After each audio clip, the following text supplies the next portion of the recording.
पवन नाम का एक किसान था जो अपनी पत्नी सीमा और माँ सरला के साथ टनकपुर नाम के गांव में रहता था। वो लोग अपनी जीवन में बहुत खुश थे, पर कुछ समय से पवन ने काम करना बिल्कुल छोड़ दिया था और वो बिल्कुल आलसी हो गया था। एजी, आज आपको पूरा एक हफ्ता हो गया है, आप खेत पर नहीं गए? ऐसा कैसे चलेगा? अगर आप खेत पर नहीं जाएंगे तो फसल की देखभाल कौन करेगा? अरे तुम चिंता क्यों करती हो? भगवान पर भरोसा रखो, सब ठीक होगा। भगवान पर भरोसा तो है, पर इंसान को काम तो करना ही पड़ता है ना। तुम बेफिक्र रहो, तुम्हें भूखा नहीं सोना पड़ेगा। बहू सही कह रही है बेटा, तुझे खेत पर जाना चाहिए और काम करना चाहिए। अपना ये आलस छोड़ दे, वरना वो दिन दूर नहीं जब हमें भूखा ही सोना पड़ेगा। माँ, पहली बात तो ये, आलस नहीं, भगवान पे भरोसा है। मुझे भगवान पर इतना भरोसा है कि वो हमें भूखा नहीं सोने देंगे, मैं चाहे कुछ करूं या ना करूं। और दूसरी बात, मैंने आप लोगों से कहा ना कि मैं आप लोगों को भूखा नहीं सोने दूंगा, तो नहीं सोने दूंगा। आप चिंता क्यों करती हो? पवन की ये सारी बातें सुनकर सीमा और सरला अपना सिर पकड़ लेती है और सोच में पड़ जाती है कि पवन को आखिर क्या हो गया है। तभी दरवाजे पर दस्तक होती है। पवन दरवाजा खोलकर देखता है तो सामने एक आदमी खड़ा होता है जिसके पास 4 बड़ी बड़ी बोरियां होती है। वो कहता है, कल रात बहुत बारिश हुई थी जिसकी वजह से मेरे घर में बहुत पानी टपक रहा है। अगर मैंने ये बोरियां अपने घर में रख ली तो ये सारा अनाज खराब हो जाएगा। इन 4 बोरियों को आप अपने घर में रख लीजिए और इनके बदले में आप जितना चाहें इसमें से उतना अनाज इस्तेमाल कर सकते हैं। पवन ये सुनकर बहुत खुश हो जाता है और कहता है, जरूर, क्यों नहीं, एक इंसान ही तो इंसान के काम आता है। लाओ, इनको अंदर रख दो। वो आदमी उन 4 बोरियों को पवन के घर में रख देता है। उस आदमी के जाने के बाद पवन अपनी माँ और पत्नी से कहता है, देखा, आ गया अन्न। मैं कहता था ना, भगवान पर भरोसा रखो, भगवान हमें भूखा नहीं सोने देंगे। तुम लोग मानते ही नहीं हो। ऐसे ही समय गुजरता जाता है और पवन अपने खेत की तरफ आंख उठाकर भी नहीं देखता और घर में पड़ा रहता है। उसकी पत्नी और माँ तो कह कहकर थक चुकी थी और एक दिन उसका पड़ोसी रमेश उससे कहता है, अरे पवन भाई, तुम खेत पर क्यों नहीं आ रहे हो? मैं कल तुम्हारे खेत की तरफ से गुजरा था, तुम्हारी फसल तो पूरी बर्बाद हो गई है। अरे भगवान है ना, मुझे भगवान पर पूरा भरोसा है, वो हमें खिलाएंगे। वो अपने भक्तों को कभी भूखा नहीं सोने देते। हाँ, वो बात तो ठीक है, पर कुछ नहीं, तुम मेरे मामले में ना बोलो तो ही बेहतर है। मेरे खेत पर जाने से तुम्हारे घर का चूल्हा थोड़ी ना जलेगा। तुमको क्यों इतनी चिंता हो रही है? पवन रमेश की बेइज्जती कर देता है और रमेश वहाँ से उठकर चला जाता है। थोड़ा और समय गुजर पाता है और अब पवन के घर में अनाज पूरी तरह से खत्म हो गया था। जी देखिए, अब हमारे घर में बिल्कुल भी अनाज नहीं है। आज तो हमें भूखा ही सोना पड़ेगा। हाँ बेटा, बहू सही कह रही है। अरे यार, आप लोग फिर से शुरू हो गए। कितनी बार समझा चुका हूँ आप लोगों को। पवन सोचता है उस दिन भी कोई ना कोई अनाज लेकर आ जाएगा, पर उस दिन कोई भी किसी तरह का खाना लेकर नहीं आता और उन लोगों को भूखा ही सोना पड़ता है। अगले दिन मैंने आपको कितना समझाया, पर आपने मेरी बात नहीं मानी। आज देखो क्या दिन आ गया है। न कल रात खाना खाया और न आज सुबह कुछ खाया। मुझे माफ कर दो सीमा, मैं अभी किसी से कर्जा मांग कर लाता हूँ और तुम लोगों को खाना खिलाता हूँ। देख बेटा, तेरा कितना अच्छा खेत था और आज तुझे लोगों से कर्जा मांगना पड़ रहा है। पवन गांव के सेठ के पास जाता है और कर्जा लेकर आता है। उस कर्जे से वो अपने घर चलाने लगता है। वो उस दिन से खेत में काम करने की भी सोचता है, पर बहुत ज्यादा बारिश और ओले पड़ने की वजह से खेत बिल्कुल बर्बाद हो चुका था और पवन भी अब इतना ज्यादा आलसी हो गया था कि उसके अंदर इतनी मेहनत करने की हिम्मत भी नहीं थी। हे भगवान, मुझे ये क्या दिन देखने पड़ रहे हैं। अब मैं खेतों में काम करना भी चाहता हूँ तो भी नहीं कर पा रहा हूँ। समय गुजरता जाता है और पवन के ऊपर कर्जा बढ़ता चला जाता है। एक दिन उसके घर बेचने तक की नौबत आ जाती है। पैसे समय पर वापस ना करने पर सेठ उसे जेल में डालने की धमकी देता है। माँ, सीमा, कर्जा इतना ज्यादा बढ़ गया है कि अब तो मुझे घर बेचना पड़ेगा। इसके अलावा कोई चारा नहीं है। पर हमारा घर भी कौन खरीदेगा? इतनी जल्दी ग्राहक कहाँ से मिलेंगे?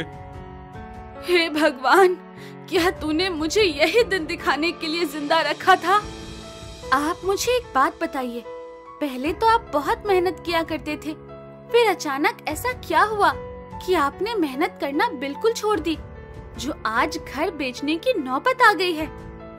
ये सुनकर पवन सीमा को बताता है कि कुछ महीने पहले जब वो शहर जा रहा था तो रास्ते में उसे एक गुरुजी मिले थे, जिन्होंने कहा था कि उसकी किस्मत इतनी अच्छी है कि उसे कोई भी काम करने की जरूरत नहीं है और भगवान उसे सब बैठे बिठाए ही दे देंगे। सीमा ये सुनकर अपना माथा पीट लेती है और कहती है, हे भगवान, आप इन सारी बातों पर कैसे विश्वास कर सकते हैं? पवन कुछ कह पाता उससे पहले ही कोई दरवाजा खटखटाता है और पवन बाहर जाकर देखता है। वहाँ एक अमीर से दिखने वाला आदमी खड़ा हो जाता है, जो पवन से कहता है, मैंने सुना है आप अपना मकान और खेत बेचने वाले हैं, तो मैं इसी सिलसिले में आपसे बात करने आया हूँ। ये सुनकर पवन बहुत खुश हो जाता है और अंदर जाकर सीमा से कहता है, कोई हमारा घर खरीदने आया है। देखा, भगवान हमारी अब भी मदद कर रहे हैं। हमने किसी को बताया भी नहीं और फिर भी कोई हमारा घर लेने आया है। ये सुनकर सीमा को शक होता है और वो बाहर जाकर उस आदमी को देखती है, तो फिर वापस आकर पवन से कहती है, ये तो वही आदमी है जो हमारे घर अनाज लेकर आया था। अब मुझे सब समझ में आ रहा है। आप इसको जरा गौर से देखिए और बताइए, क्या ये वही गुरुजी तो नहीं है जिसने आपको वो सब बताया था? पवन उसको गौर से देखता है और उसे याद आ जाता है कि हाँ, ये तो वही आदमी है जो गुरुजी बनकर उससे मिला था और फिर अनाज लेकर आया था। अब पवन को समझ आ चुका था कि ये इसी आदमी की पूरी चाल थी, जो पवन को आलसी बनाना चाहता था, ताकि अंत में उसका घर और खेत हड़प सके। नहीं, हमें घर नहीं बेचना। आपका बहुत बहुत धन्यवाद। पवन को अपनी गलती का एहसास हो चुका था और वो रोते हुए सीमा से कहता है, सीमा, मुझे माफ कर दो। मैंने तुम्हारी बात नहीं मानी, पर अब मैं सब कुछ ठीक कर दूंगा। अब मैं जी तोड़ के मेहनत करूंगा। बस तुम मुझे कुछ कहने दे दो ताकि मैं उन्हें गिरवी रख के अपनी खेती फिर से कर सकूं, और मैं सेठ जी से भी समय मांग लूंगा। तुम बिल्कुल चिंता ना करो, मैं सब कुछ ठीक कर दूंगा।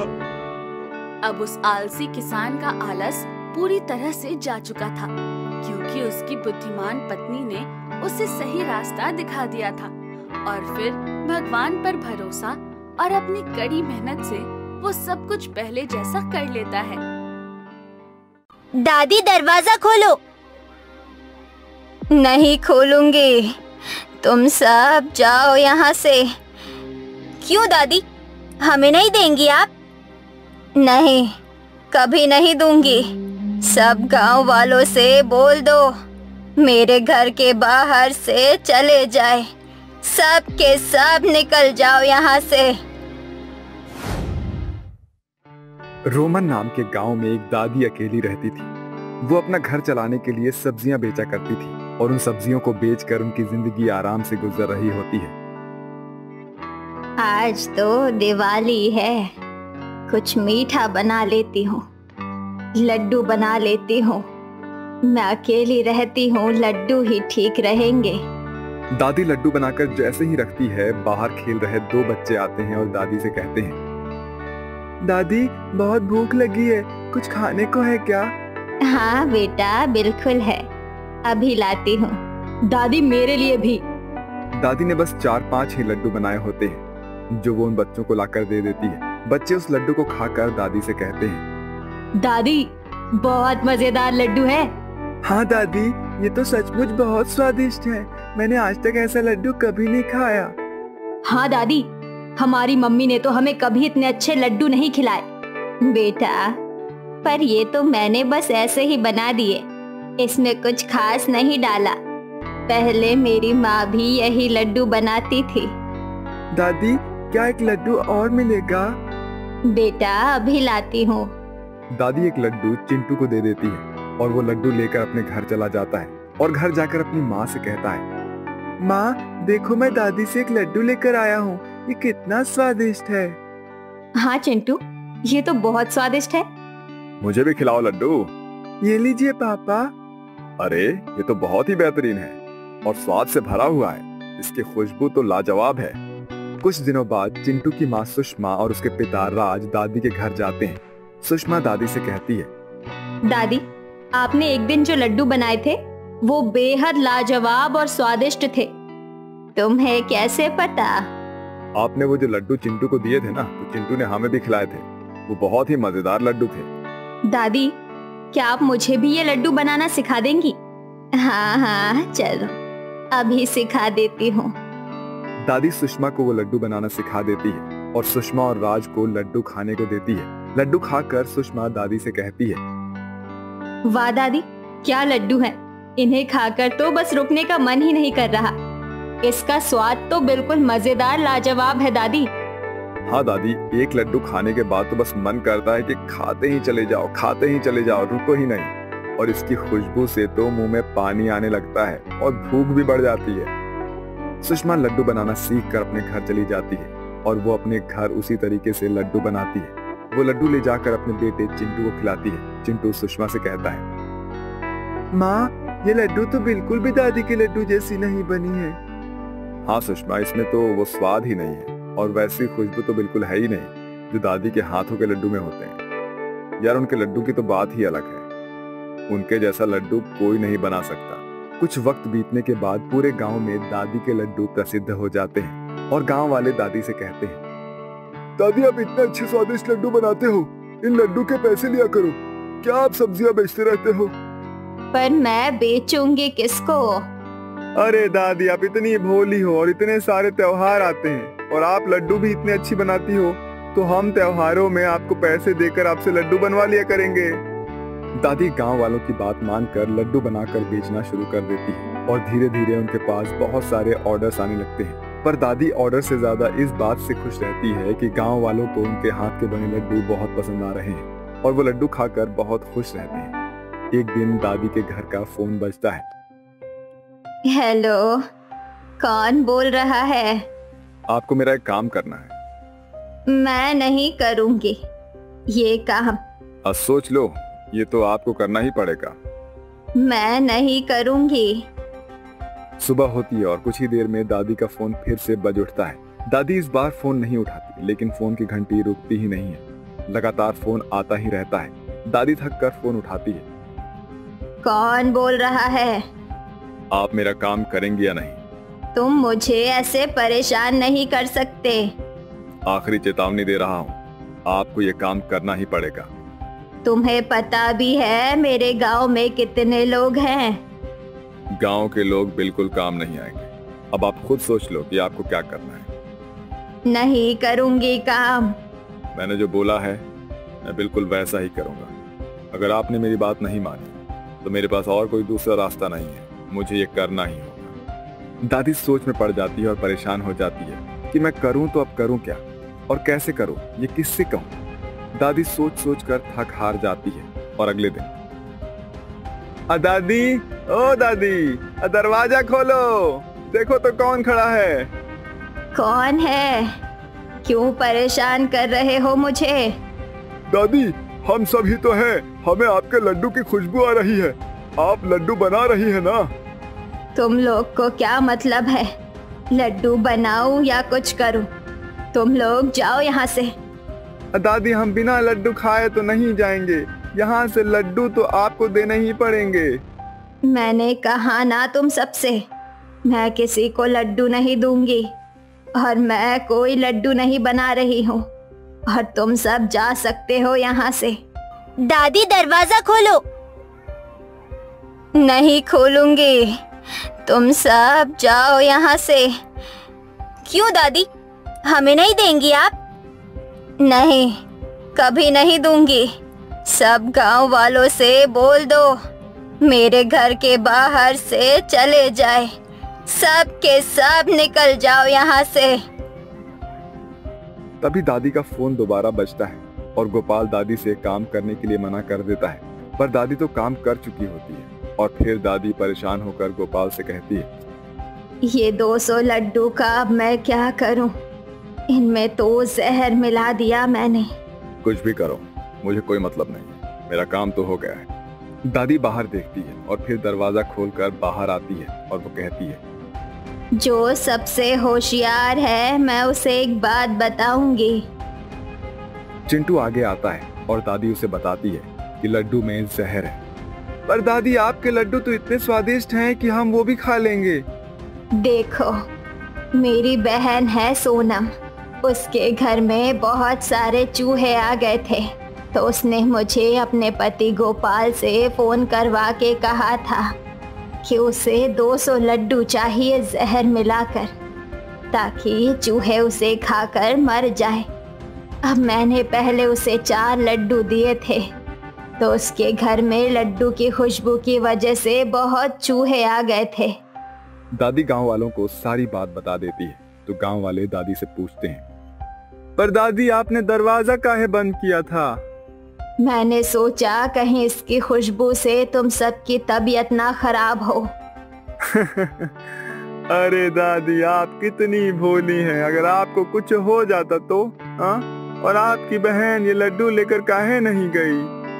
उसने चूहे पकड़ने वाली मशीन मंगा ली और गोपाल ने बोला अब रहने दीजिए, नहीं चाहिए। दादी सारी बातें बताकर टेंशन लेने लगती है कि अब इन लड्डुओं का क्या करें। किसी ने गलती से इसे खा लिया तो क्या होगा। लेकिन गांव वाले दादी को परेशान ना होने के लिए कहकर सारे लड्डुओं को पैक करके बहुत दूर ले जाकर बड़ा सा गड्ढा खोदते हैं और उस गड्ढे में डालकर बंद कर देते हैं, ताकि वो लड्डू किसी के हाथ ना लगे।